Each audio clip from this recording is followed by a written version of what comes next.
tal amigos? ¿Cómo están? Mi nombre es Rodrigo Ramírez. Un gusto estar de nueva cuenta con ustedes para hablar de diferentes temas profesionales.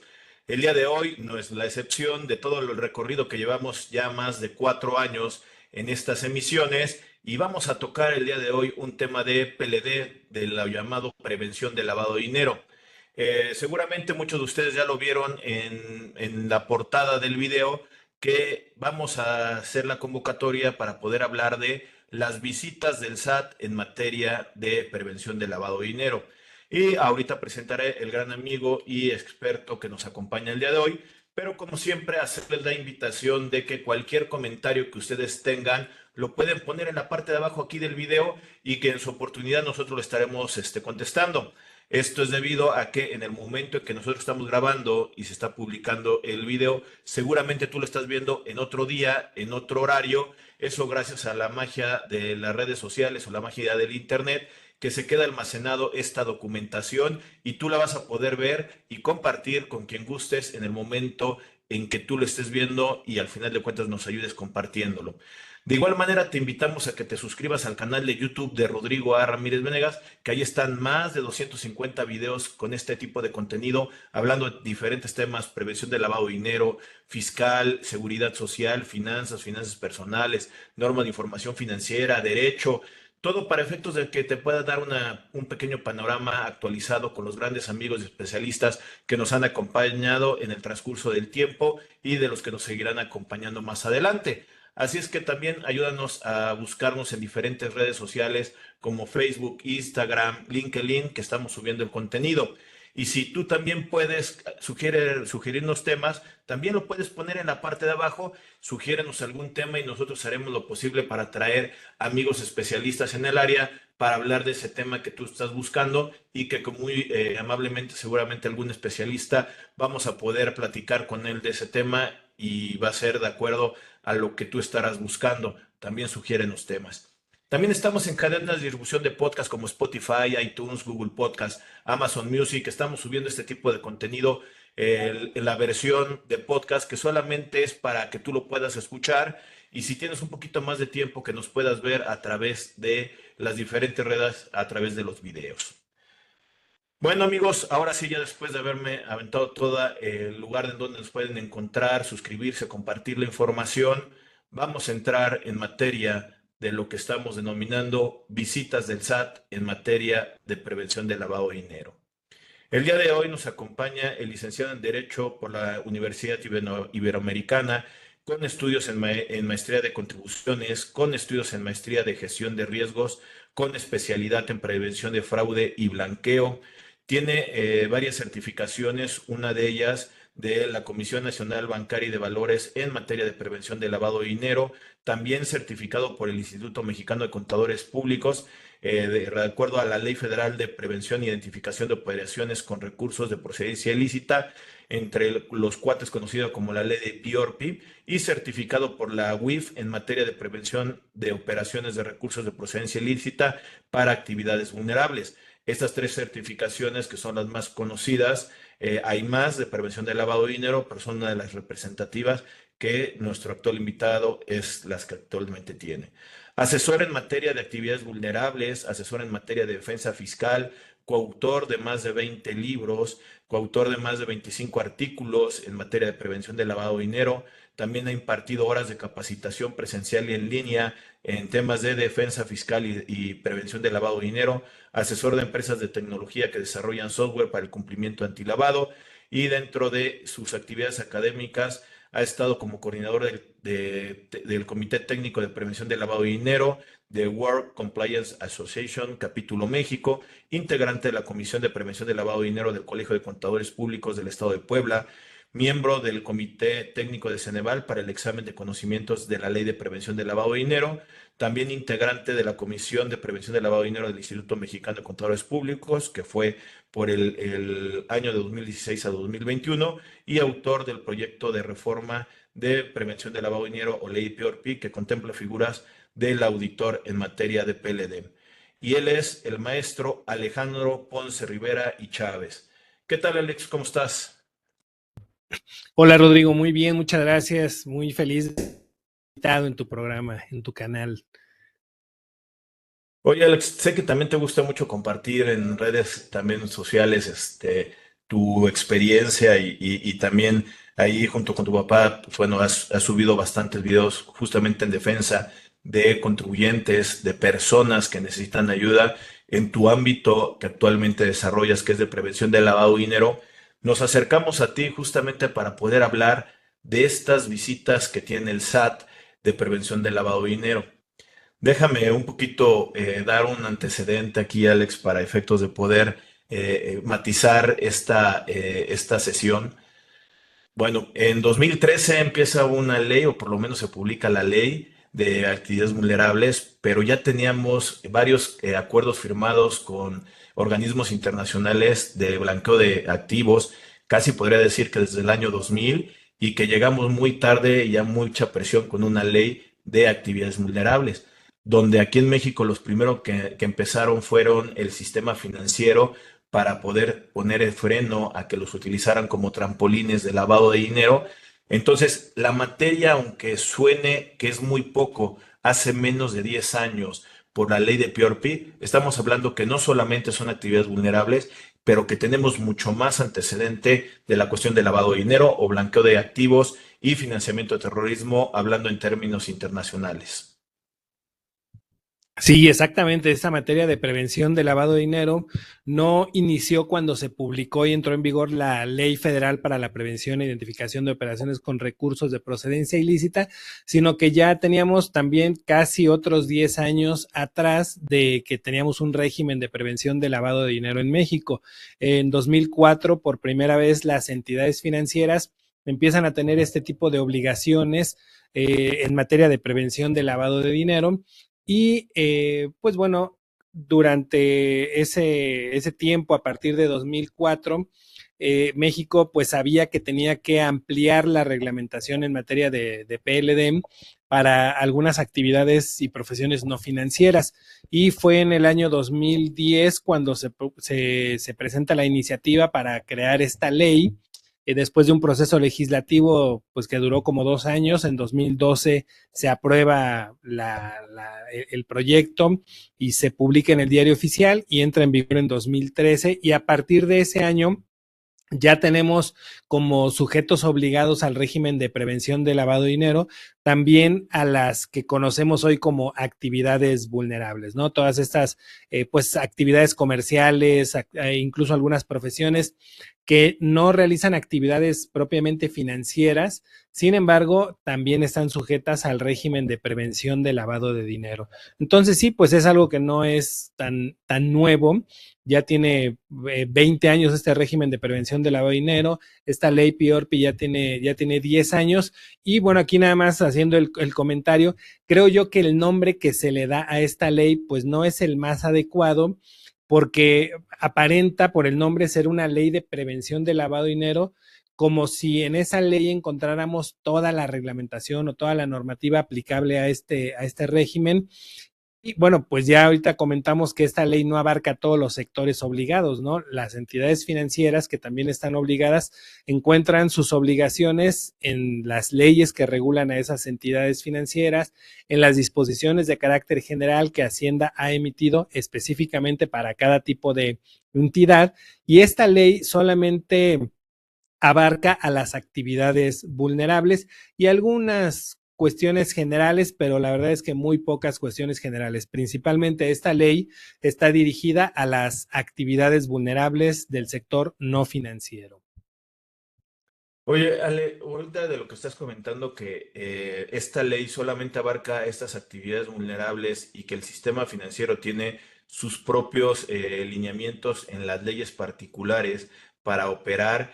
Y creo que también esta ley, bien comentas, a partir del año 2010 empieza una iniciativa de ley.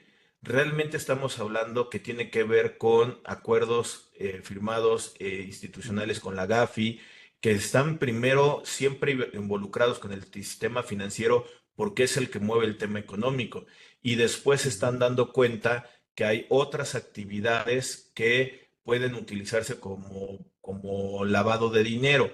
Entonces tenemos que el antecedente Gafi, las recomendaciones y la evolución que ha tenido a nivel internacional no solamente le ha aplicado a México, le aplica a nivel internacional, pero también lamentablemente hemos salido muy mal evaluados en las revisiones que ha hecho la Gafi o Gafilat, que sería la de América Latina, por el tema de implementación de estos canales de protección de que nos lleguen a utilizar como trampolines de lavado, ¿no?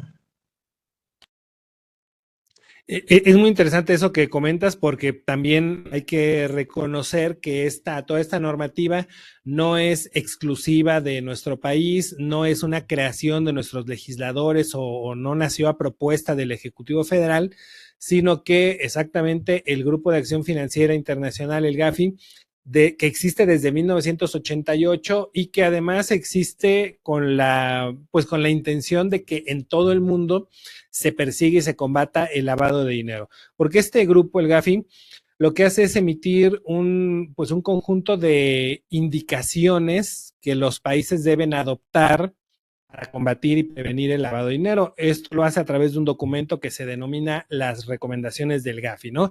A través de este documento, de estas recomendaciones, el GAFI le dice a los países lo que tienen que hacer en esta materia, ¿no?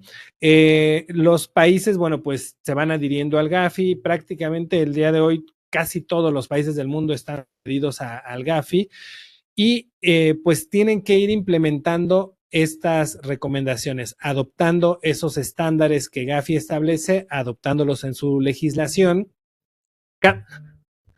Perdóname. Cada país va a su ritmo,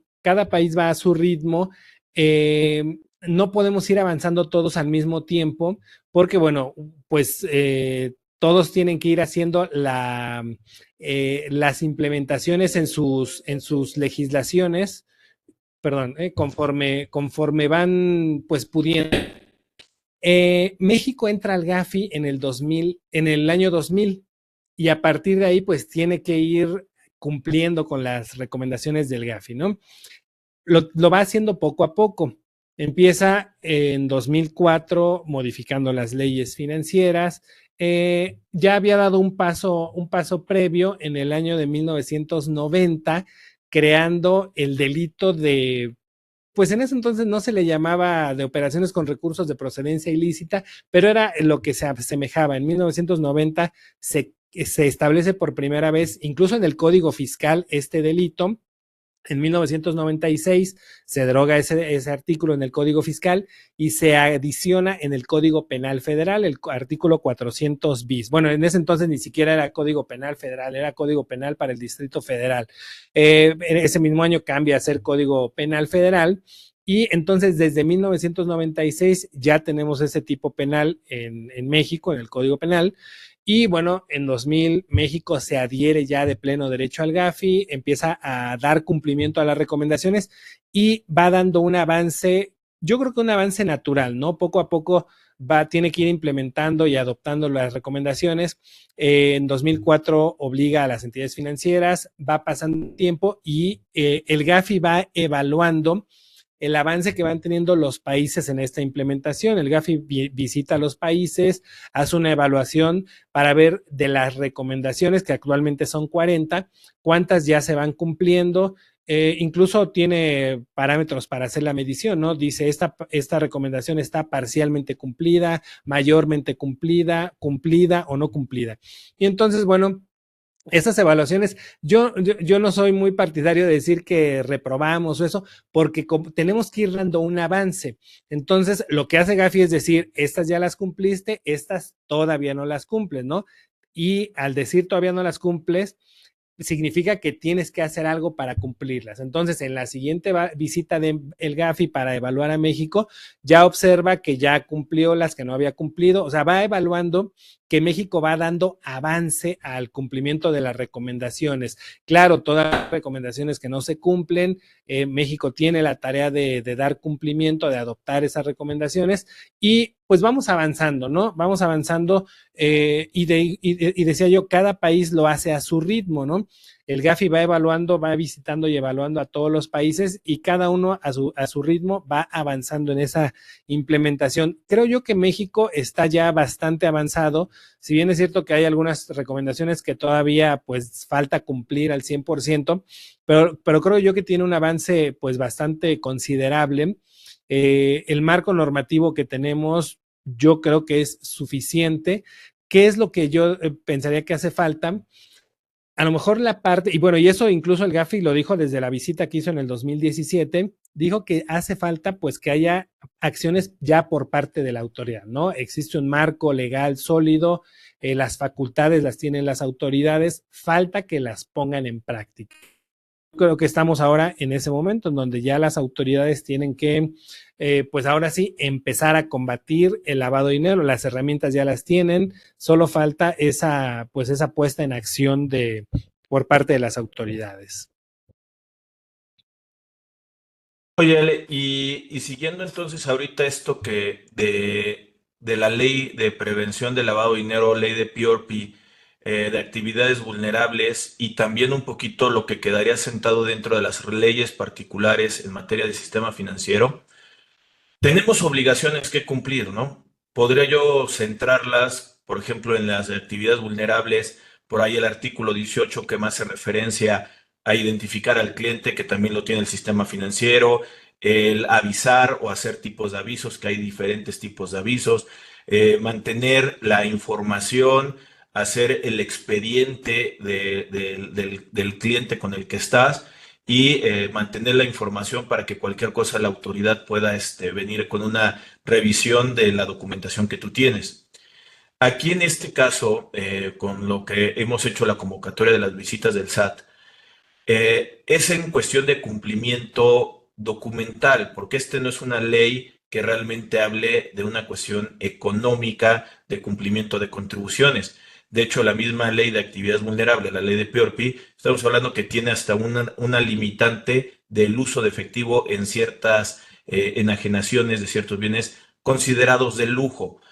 Las visitas que hace el SAT, ¿cómo las podríamos identificar? ¿Cuáles son el objetivo principal de estas visitas? Y en este caso, ir desmenuzando por ahí qué hacer cuando me caiga un tipo de visita en estos aspectos. Sí, bueno, en primer lugar, de la naturaleza de esta ley, efectivamente es una ley de carácter administrativo, ¿no? Hay quienes dicen que, bueno, por tratar temas de prevención del lavado de dinero pudiera tener cierto carácter penal. Es más bien de carácter o de naturaleza administrativa, porque los sujetos obligados, que son quienes realizan las actividades vulnerables, que yo creo que ahorita hacemos un enlistado rápido para que sepamos a quiénes va dirigida esta ley, tienen obligaciones de naturaleza de carácter meramente administrativo.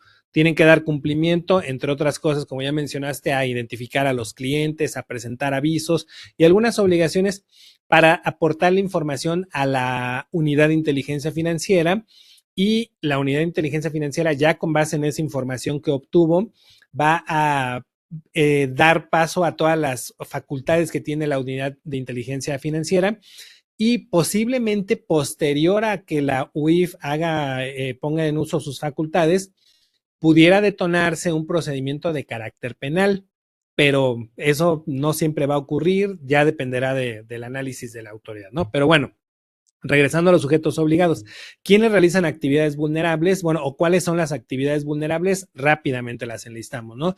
La emisión de boletos para la práctica de juegos con apuesta, concursos o sorteos, o la venta de fichas, el otorgamiento de tarjetas de crédito o de servicios por entidades no financieras, la emisión y comercialización de cheques de viajero por parte de entidades no financieras, el otorgamiento de préstamos, mutuos o créditos por entidades distintas de las financieras, la construcción y venta de inmuebles, la intermediación inmobiliaria, la comercialización de joyas, relojes, piedras preciosas o metales preciosos, la comercialización o subasta de obras de arte, la comercialización de vehículos nuevos o usados, la prestación de servicios de traslado o de otra custodia de dinero o valores, la prestación de servicios de blindaje de vehículos o de bienes inmuebles, la prestación de servicios profesionales e independientes en ciertos casos en los que se prepare para los clientes o se lleven a cabo en nombre y representación de los clientes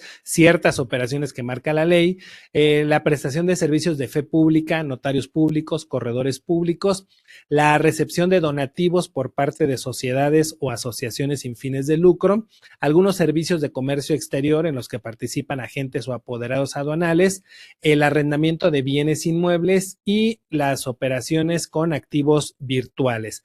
Cada una de estas actividades vulnerables o algunas de estas tienen un umbral económico a partir del cual son consideradas actividad vulnerable. No en todos los casos se consideraría actividad vulnerable. Pongo un ejemplo, el de arrendamiento de inmuebles. No todo el arrendamiento de inmuebles es actividad vulnerable. Cuando la renta mensual sea superior al equivalente a 1,605 UMAS. ¿No? Hay otras actividades que no tienen un umbral, como sería el otorgamiento de préstamos.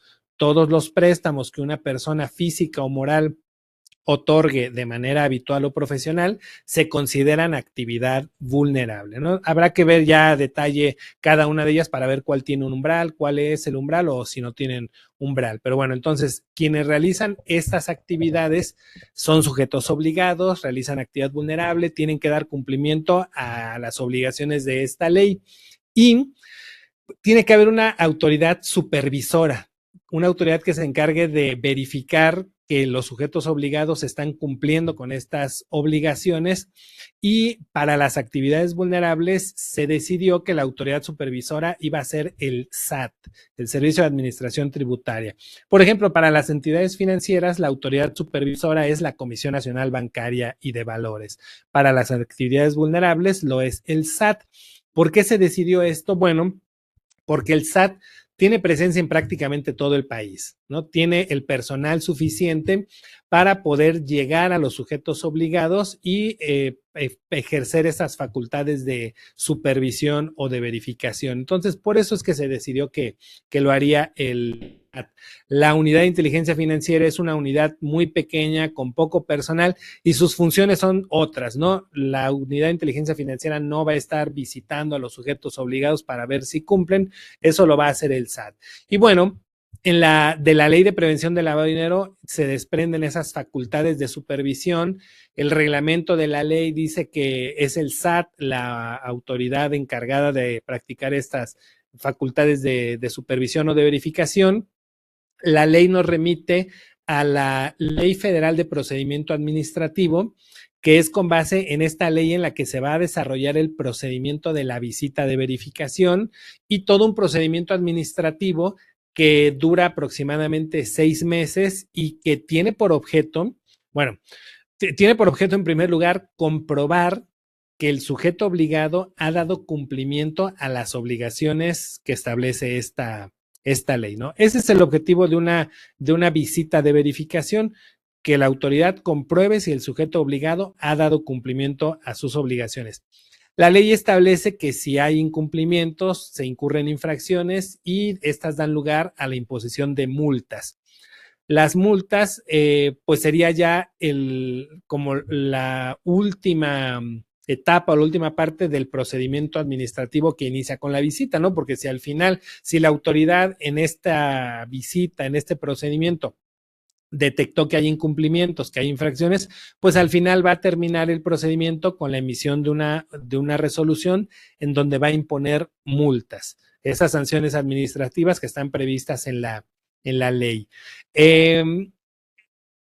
Al ser el SAT la autoridad supervisora, pues parece que ha tomado estas facultades de supervisión como una oportunidad para determinar multas en montos cuantiosos, ¿no?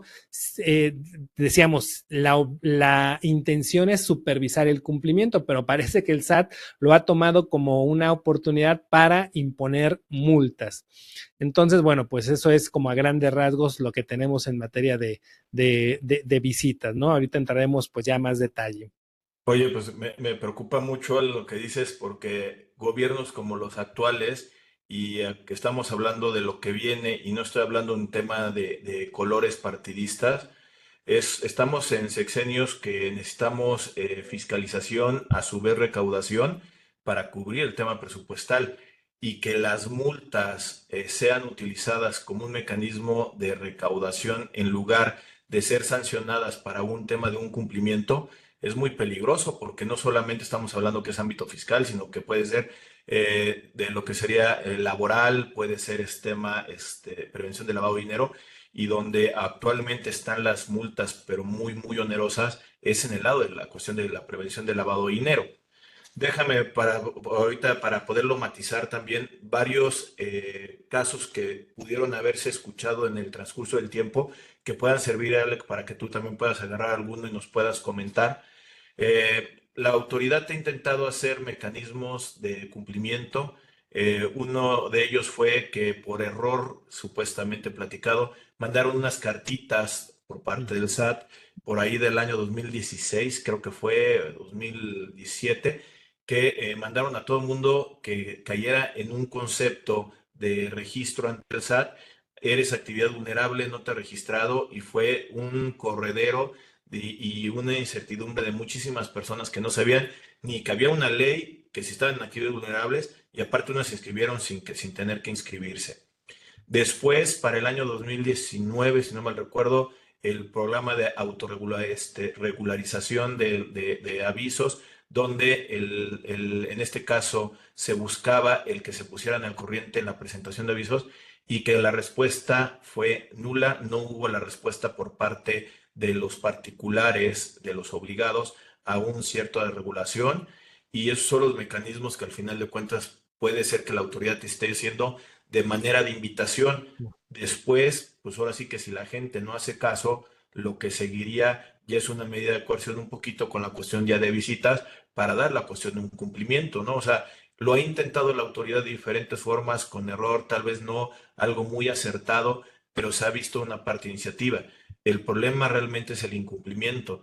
Y ahora, si nos quieren multar o no por un tema de gobierno que necesita el tema recaudatorio, nosotros mismos le estamos dando la pauta para que vengan y nos quieran sacar dinero de esa forma. Fíjate que yo creo que México como país o el gobierno, si bien ha estado dando cumplimiento a las recomendaciones del GAFI y que por eso creó esta ley y por eso ha realizado algunas acciones en torno a esta ley, al país le ha faltado comprender bien el objeto y el sentido de esta ley. Creo que dentro del SAT no, bueno, ahorita no hay una cabeza encargada de esta área de actividades vulnerables. Eh, entonces, bueno, y hace falta una persona que entienda el sentido de la ley, ¿no? Porque, pues si bien esta ley, bueno, la autoridad del SAT tiene la facultad de supervisar y de sancionar, no es lo que se debe de buscar. Lo que se debe de buscar es el cumplimiento de la ley, porque gracias al cumplimiento de esta ley, el gobierno, la unidad de inteligencia financiera, va a tener los elementos, la información para poder saber quiénes pudieran estar lavando dinero, para poder allegarse de información, para poder preparar denuncias por la probable comisión del delito, para llevar estas denuncias ante el Ministerio Público, que el Ministerio Público las integre, las investigaciones de forma adecuada, que se puedan llevar a procesos penales que eventualmente concluyan en la emisión de sentencias en donde se determine la responsabilidad a cargo de quienes lavaron dinero y que se apliquen las sanciones penales previstas en la ley. De esa forma, pues va a haber una percepción de que no hay impunidad para el que lava dinero, de que la autoridad está ejerciendo las facultades en contra del que lava dinero, y bueno, eso podría lograr un cambio, ¿no? Pero cuando la propia autoridad no entiende que ese es el sentido de la ley, pues no se logran esos objetivos, ¿no? Y por eso tenemos 20 años de que ya tenemos un régimen de prevención de lavado de dinero y seguimos diciendo que en México se lava el mismo monto anual de millones de dólares que se hacía hace 20 años, ¿no? Entonces, ¿de qué ha servido la ley o de qué ha servido toda esta normativa? Pues no ha servido de mucho, pero es porque las autoridades no entienden el sentido y el objeto de esta ley. En cuanto al SAT como autoridad supervisora, ¿no? Bueno, el SAT no ha hecho mucha difusión del contenido de esta ley. los sujetos obligados o quienes realizan actividades vulnerables, pues han tenido que ver cómo se las arreglan para poder cumplir. Claro, habemos personas que asesoramos en esta materia, pero pues no somos tantos los que nos dedicamos a esto. Hay muchos sujetos obligados, hay un universo de sujetos obligados dados de alta ante el SAT como actividad vulnerable de alrededor de 100,000 personas, pero no es un número real, porque hay muchas personas que realizan actividades vulnerables y no se han dado de alta. Hay algunas que se han dado de alta y no debieran estar dadas de alta, ¿no? Entonces ese número tampoco es muy confiable, pero bueno, sirve para saber, hay alrededor de 100,000 sujetos obligados y hay pocos asesores. Muchos de estos 100,000 sujetos obligados cumplen pues a como ellos le entienden, a como ellos creen que deben de cumplir y pues por eso lo hacen con mucha deficiencia, ¿no? Y esto lo vemos ahora que están llegando las visitas, bueno, más visitas de verificación, porque no es la primera vez que hay visitas de verificación, pero en las que están llegando actualmente, que son pues muchas, nos damos cuenta que los sujetos obligados no tienen un cumplimiento correcto de las obligaciones, ¿no? Por ejemplo, y lo mencionabas, una obligación es identificar al cliente. Identificar al cliente, que es algo que pudiera parecer sencillo, que es algo sencillo, no es algo complicado, pero no lo hacen bien. Cuando llega el SAT, hace una visita y pide los expedientes de identificación, se da cuenta que hay deficiencias, que hay errores en la identificación del cliente y el más mínimo error que detecta el SAT lo considera como un incumplimiento de la obligación de identificar al cliente y eso da lugar a una multa de 200 sumas que el día de hoy son un poquito más de 20,000 pesos. Entonces imagínate una multa de 20,000 pesos por no haber cumplido una obligación tan sencilla como es la de identificar al cliente, ¿no? Eh, Ahora, podemos hablar de operaciones, ya dijimos, de vehículos, de joyas, de obras de arte, pero podemos hablar de operaciones de préstamos, a lo mejor de préstamos de 15,000 pesos, en donde la multa ya te costó 20,000 pesos por no haber identificado bien al cliente.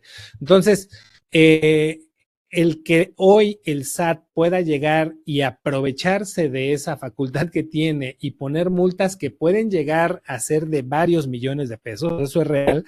Hay casos en donde la autoridad sanciona con 30 millones, 60 millones de pesos, 9 millones de pesos. Bueno, es porque el sujeto obligado tampoco le tomó la importancia debida a esta ley y dijo, bueno, pues hay que ver, nosotros yo creo que podemos cumplir sin una asesoría especializada en la materia.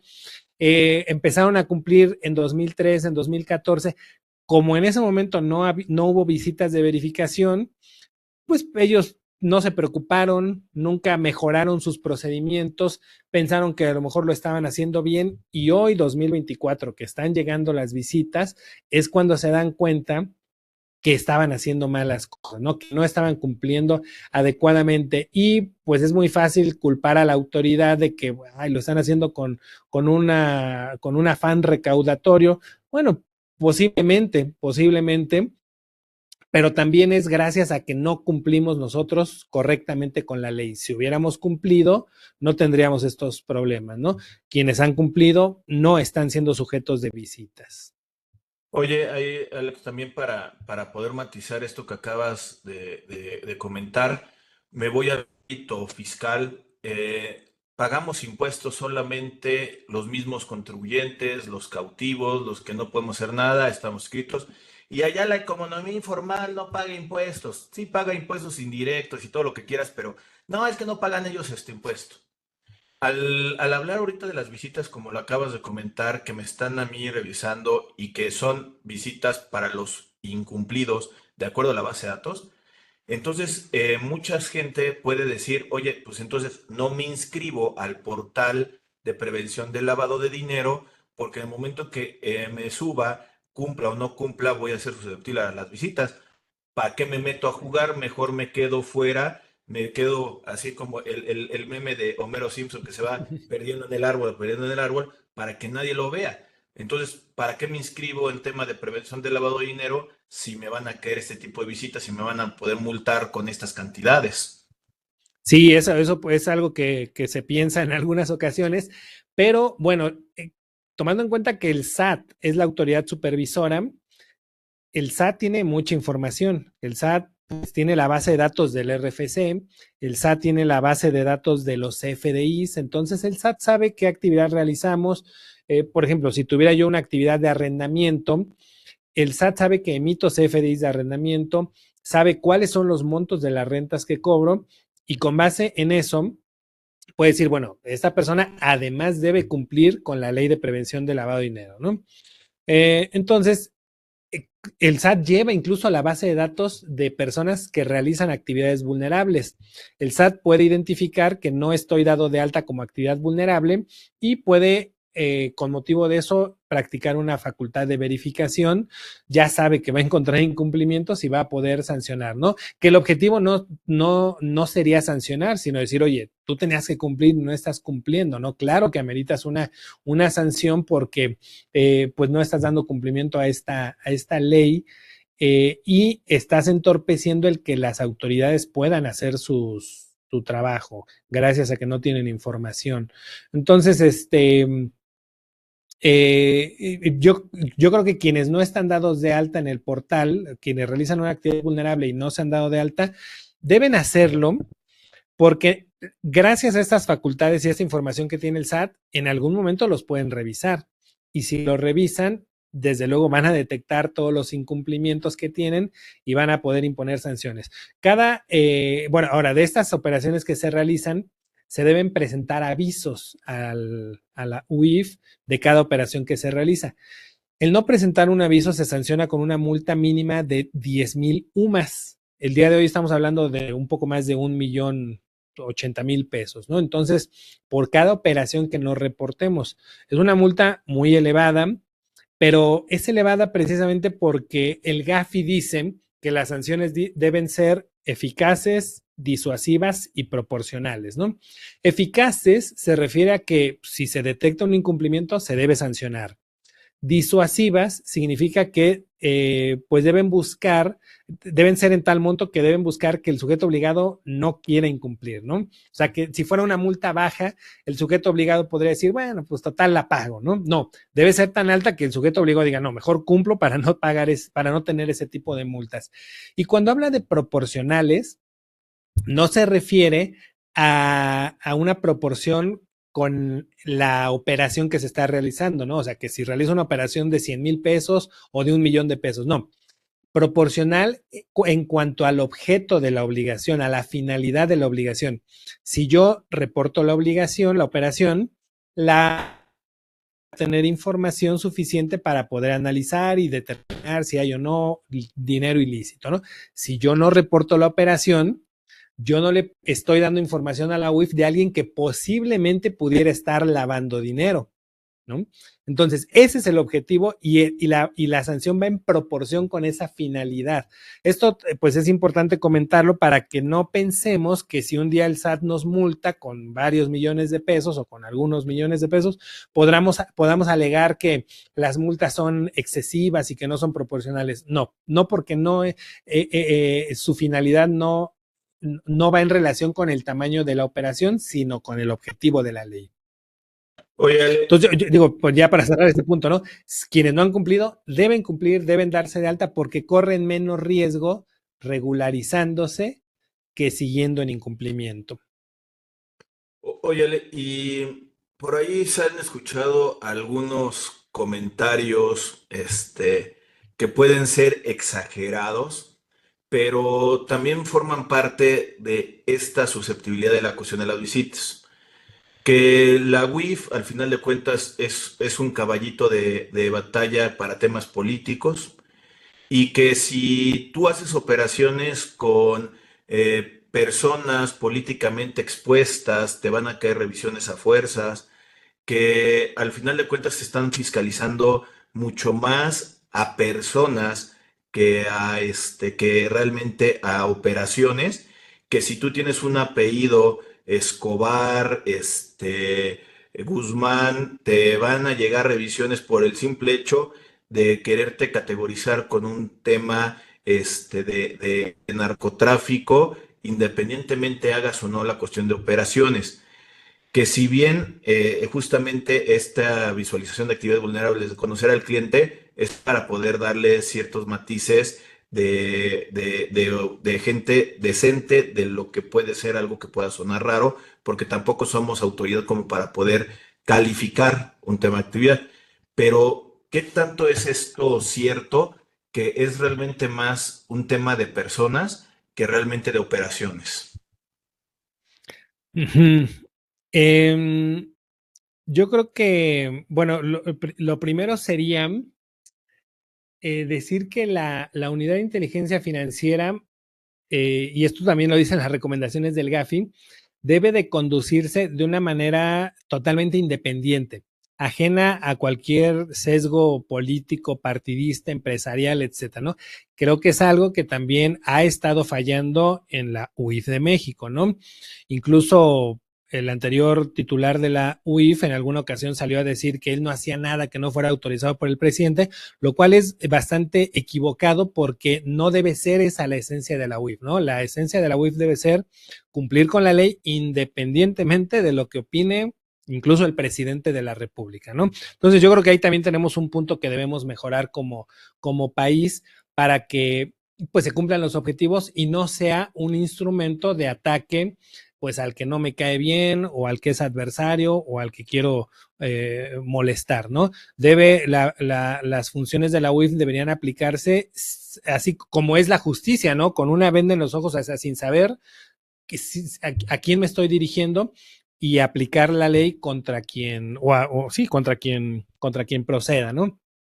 Por parte del sujeto obligado, fíjate que la actividad vulnerable no es algo indebido o no es algo malo, no es algo de riesgo, no. La actividad vulnerable es una actividad que es susceptible a que a través de ella se utilice dinero ilícito. Y vamos a poner dos ejemplos, ¿no? Si yo me dedicara a la construcción y a la venta de inmuebles, realizaría yo una actividad vulnerable. Pero la actividad de construcción y venta de inmuebles es una actividad lícita. Si yo cumplo con mis obligaciones fiscales, legales, pues yo estoy dentro del marco legal, yo no lavo dinero, ¿no? Pero puedo tener clientes que van a venir a comprar mis inmuebles y que yo no sé a qué se dedican y yo no sé si su dinero lo obtuvieron de manera lícita o ilícita. Sin embargo, bueno, cuando vienen conmigo a comprar un inmueble, estamos realizando una operación lícita. Yo voy a recibir el pago por la venta de ese inmueble, lo voy a facturar, lo voy a declarar, voy a pagar mis impuestos. Para mí ese dinero es 100% lícito. Lo obtuve de producto de una actividad lícita, ¿no? Cuando yo cumplo con esta ley y yo le reporto a la UIF esa operación, pues yo le estoy diciendo, fulanito de tal, me compró un inmueble, me pagó tal cantidad, de la cual una parte fue en efectivo, respetando los límites, otra parte fue con transferencia, otra parte fue con cheque, en fin, yo le doy esa información a la UIF y la UIF lo que hace al recibir esa información es analizarla, bueno, se integra primero a toda su base de datos, y analiza si esa persona que yo reporté la han reportado otros sujetos obligados, otras actividades vulnerables, si la han reportado bancos, etcétera.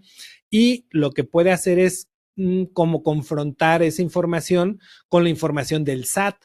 Oye, a ver, esa persona, ¿cómo está dada de alta? ¿Con qué actividad? ¿Presenta declaraciones? ¿Qué ingresos declara? ¿Cuánto paga de impuestos? Si hay una congruencia entre lo que esa persona tiene manifestado ante el SAT y lo que esa persona ha gastado en actividades vulnerables y en financiero, bueno, pues no hay ningún problema, ¿no? Pero si la UIF detecta que esa persona que yo reporté, pero que también reportó en la notaría y el banco y la distribuidora de vehículos, pues resulta que esa persona, no sé, desde hace 4 años está declarando en ceros, ¿no? O dio suspensión de actividades hace 2 años o hace 5 años, bueno, pues ahí ya empiezan a prenderse algunos focos para puede iniciar la investigación, ¿no? Pero bueno, regresando. Si mi cliente utilizó dinero ilícito, eso no me afecta a mí en lo absoluto porque yo no recibí dinero ilícito porque yo lo recibí producto de mi actividad lícita, ¿no? Al cumplir con mis obligaciones, al reportar la operación a la UIF, estoy cumpliendo con el objetivo de la ley, le estoy dando información a la autoridad para que la autoridad pueda llevar a cabo sus funciones y si decide hacer una denuncia, la UIF la va a hacer hacia la persona, hacia el cliente que yo reporte, ¿no? Porque él es el que probablemente esté usando dinero ilícito. El riesgo no se me traslada a mí, no se me traslada a mí siempre y cuando yo cumpla con la ley, ¿no? Porque si yo no cumplo con la ley, pues ahí sí podrían decir, oye, ¿tú por qué no reportaste esta operación? ¿Lo querías encubrir? ¿No querías que supiéramos esta información? ¿O qué pasó ahí? ¿No? Ahí, si yo no cumplo con ahí sí corro algún riesgo eh, por tratar de ocultar esa información a la autoridad, ¿no? Entonces, al sujeto obligado no le debe preocupar tanto, o bueno, más bien su preocupación debe ser cumplir con la ley. Y un punto que también aquí toma relevancia, ¿no? No importa con quién realice yo operaciones, incluso con un PEP, con una persona políticamente expuesta, con una persona que a lo mejor esté en alguna de las listas que emite el gobierno o que emiten gobiernos extranjeros. No importa eso, porque la propia normativa me dice, si tú realizas operaciones con un cliente que está enlistado o una operación que pudiera considerarse de alto riesgo, tú realiza la operación, no hay impedimento, realiza la operación, pero repórtala en 24 horas, o sea, con mayor celeridad y además indicando el motivo por el que estás reportando esa operación en 24 horas, ¿no? Entonces, la ley no nos impide llevar a cabo ese tipo de operaciones en donde hay un mayor riesgo, sino que lo único que nos dice es repórtalas de inmediato, ¿no? El riesgo se define como la posibilidad de que el cliente esté utilizando dinero ilícito. Entonces, una operación de mayor riesgo es porque hay una mayor probabilidad de que el cliente utilice dinero de procedencia ilícita. Por ejemplo, a lo mejor cuando tenemos como cliente a un PEP, a una persona políticamente expuesta, y que, no sé, está comprando un vehículo con un valor de 6 millones de pesos o está comprando una casa, un inmueble con un valor de 45 millones de pesos, pues esa es una operación de riesgo, de mayor riesgo, porque si es una persona políticamente expuesta, si es un servidor público, se supone que su sueldo, su ingreso está topado, ¿no? Entonces, ¿cómo es posible que una persona que tiene un sueldo topado está realizando una operación de millones de pesos? Entonces, yo al presentar mi aviso, yo le informo a la autoridad y bueno, ya la autoridad hará su trabajo. Hace rato tú mencionaste algo, ¿no? De que no tenemos que hacer la investigación, y eso es muy cierto. Como sujetos obligados al régimen de prevención de lavado de dinero, no teníamos que hacer tareas de la autoridad. La ley en ningún momento nos encarga tareas de la autoridad. Esa es como una percepción equivocada que luego se tiene, ¿no? No, la ley únicamente te dice, identifica a tu cliente. Te dice, fíjate si en la operación hay algunos hechos que me los tengas que dar a conocer a través de tu aviso. Y ya, preséntame el aviso, cuida el límite del efectivo y ya, ¿no? Las funciones de la autoridad de análisis, de investigación, las va a hacer la autoridad. Esas en ningún momento se nos delegan a nosotros, ¿no? Decía yo hace un momento que cumplir con la ley pues es relativamente sencillo. Claro, hay que conocer cuáles son las obligaciones, hay que establecer los procedimientos necesarios, pero no es algo del otro mundo, ¿no? No es algo que nos va a complicar la existencia y nos va a impedir llevar a cabo operaciones. No, es algo que si establecemos los procedimientos adecuados, lo vamos a poder hacer de una manera sencilla y, bueno, pues ya dejarle a la autoridad la tarea que tiene la autoridad, ¿no? Yo también digo que no le podemos exigir a la autoridad que haga sus funciones si nosotros no cumplimos con nuestras obligaciones. Oye, Ale, déjame invitar a la gente que nos está viendo a que de igual manera se suscriba al canal de YouTube, que nos busque en la cuestión de redes, que nos comente, que nos sugiera temas para seguir subiendo este contenido. Para ir cerrándole un poquito el tema del día de hoy de estas visitas del SAT, yo creo que agarraría tres o cuatro elementos para poder ir cerrando. Lo primero sería algún medio de contacto donde cualquier persona interesada en alguna asesoría, algún tema en particular que te contrate para efectos de un análisis, que te pueda buscar, si nos puedes compartir los datos. Dos, algo que creas que haga falta para efectos de poder concluir o que se hubiera pasado, que no se hubiera dicho en esta sesión. Y la otra sería la pregunta del millón que al final de cuentas lo empezaste a tocar por ahí. ¿Quién tiene la obligación del cumplimiento de prevención de lavado de dinero? ¿Los contadores o los abogados? Esa es la pregunta que toda la gente quiere saber, Alejandro. Sí, sí, sí, muy bien, Rodrigo, gracias. Bueno, en primer lugar, te agradezco que me des la oportunidad de dar mis datos de contacto. Nuestra página de internet es www.actividadesvulnerables.com.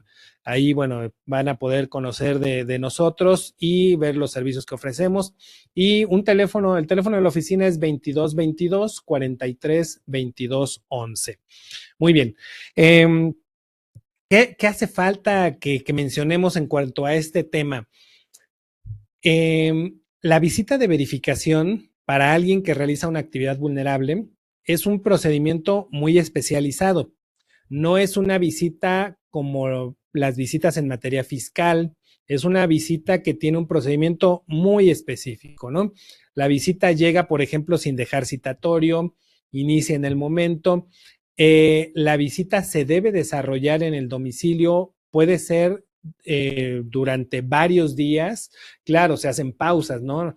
Terminamos a las 6 de la tarde y regresamos mañana a 10 de la mañana. Puede durar varios días la visita. Hay que acreditar el cumplimiento de las obligaciones. Una vez que termina la visita, que puede durar 3, 5, 8, 10 días, continúa el procedimiento administrativo, se abre un periodo probatorio en donde podemos ofrecer pruebas. Después de eso, tenemos oportunidad de formular alegatos por escrito.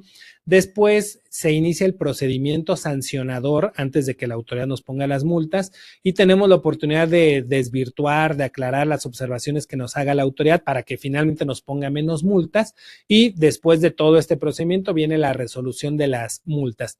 Es un procedimiento especializado que requiere que los sujetos obligados cuenten con el apoyo, con la asesoría de profesionales en la materia, ¿no?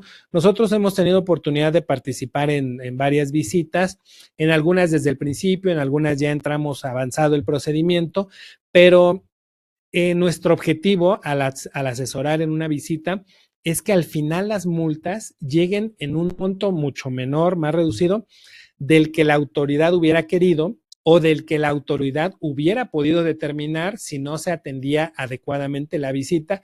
Y en todos los casos lo hemos logrado, ¿no? En algunos en mayor medida, en algunos no tanto, porque dependemos también mucho de lo que haya hecho el sujeto obligado en el periodo que le están revisando, ¿no? Si le están revisando el 2020 y hizo las cosas muy mal, hay cosas que se pueden subsanar, hay cosas que no. Entonces dependemos mucho de eso, pero con una buena atención de la visita, sí logras que, por ejemplo, si el SAT podía imponer multas de 20 millones, pues al final termine con multas de 1 millón. O si podía imponer multas de 15 millones, a lo mejor termina con multas de 3 millones. Pero bueno, ese es el objetivo con el que se debe de buscar asesoría para la atención de la visita. Hemos conocido casos en donde pues el sujeto obligado atiende la visita él solo, pensando que, bueno, pues es algo que yo puedo hacer, ya si al final me multan, ya busco un abogado, ¿no? Y el problema es que por hacerlo de esta forma, llegan multas de 32 millones, de 38 millones, de 13 millones, que pudieron haberse disminuido si se contaba con una asesoría adecuada, ¿no? Entonces aquí pues la invitación sería para que si alguien recibe una visita de verificación, se busque el apoyo adecuado, que no crea que lo va a poder manejar solo, porque el riesgo es que puede haber multas en montos elevados.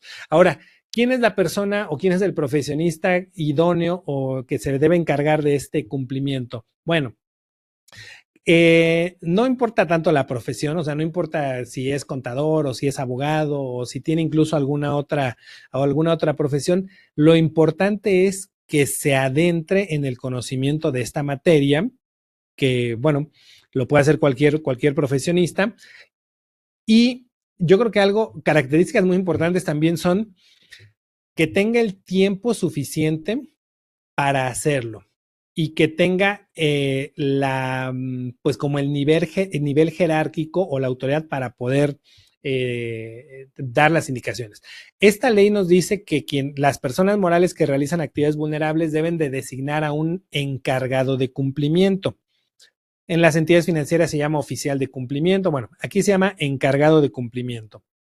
Esta persona es la que debe diseñar los procedimientos que debe desarrollar el sujeto obligado para dar cumplimiento. Es la persona que debe dirigir y coordinar esos procedimientos, debe supervisar que se lleven a cabo para que finalmente el sujeto obligado cumpla con las obligaciones que tiene. Entonces, esta persona debe tener esa disponibilidad de tiempo. Claro, dependiendo del tamaño de la empresa, del volumen de operaciones, ¿no? No es lo mismo una inmobiliaria, pues que a lo mejor tiene 1 o 2 arrendamientos que son actividad vulnerable, a una distribuidora de vehículos que tiene a lo mejor 50 operaciones al mes, incluso una notaría pública que puede tener también decenas de operaciones al mes. Entonces, dependiendo de eso, debemos de tener una persona encargada de cumplimiento que tenga el tiempo suficiente para destinarlo a esas tareas de cumplimiento. Esta persona debe de conocer toda la operación de la empresa, ¿no? Toda la operación, porque debe de saber a ver quiénes son los clientes nuevos que están llegando, porque hay que identificarlos. Además, hay que identificarlos de distinta forma si son personas morales, personas físicas, si son entidades de gobierno.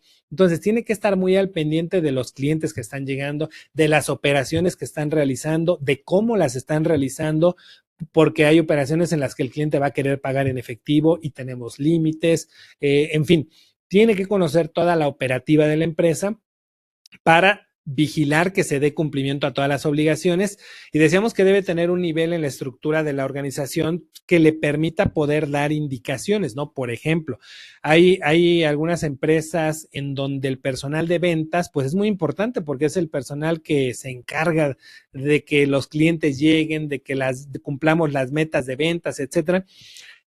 Pero también ellos son el primer contacto con el cliente. Si ellos no hacen una correcta identificación del cliente, vamos a tener un deficiente cumplimiento de PLD. Y si el encargado de cumplimiento, al observar que no se identificó bien al cliente, le dice al personal de ventas, oye, aquí debes de recabar bien los documentos del cliente, estás entregándome documentos incompletos, etcétera. El de ventas puede voltearse y decirle, mira, mi trabajo es vender, a mí no me vengas a decir de esas cosas, ¿no? No, el encargado de cumplimiento debe decir, no, claro que te puedo decir porque yo estoy en un nivel jerárquico arriba de ti y tengo esa capacidad, tengo esa facultad, y bueno, pues ya cada empresa establecer qué procedimientos se van a seguir cuando alguien no quiera cumplir o participar en este cumplimiento, ¿no? Entonces creo yo que esos son los elementos que habría que tomar en cuenta: el tiempo que se le va a destinar a esta tarea y la posición que se va a tener para poder pues realmente ser efectivo en ese encargo de cumplimiento. Lo importante es prepararse, conocer la materia, capacitarse y mantenerse actualizado. Fíjate, Ale, ahí yo he concluido también en diferentes opiniones lo que acabas de decir, y yo lo puedo llevar a otro tipo de preguntas. ¿Quién tiene que hacer el impuesto diferido? ¿Quién tiene que hacer el estudio de precio de transferencia? O sea, que entramos con otras profesiones para ver quién o quién es el encargado ideal, y una de las cosas que yo normalmente he concluido es quien lo sepa hacer y tenga la diligencia.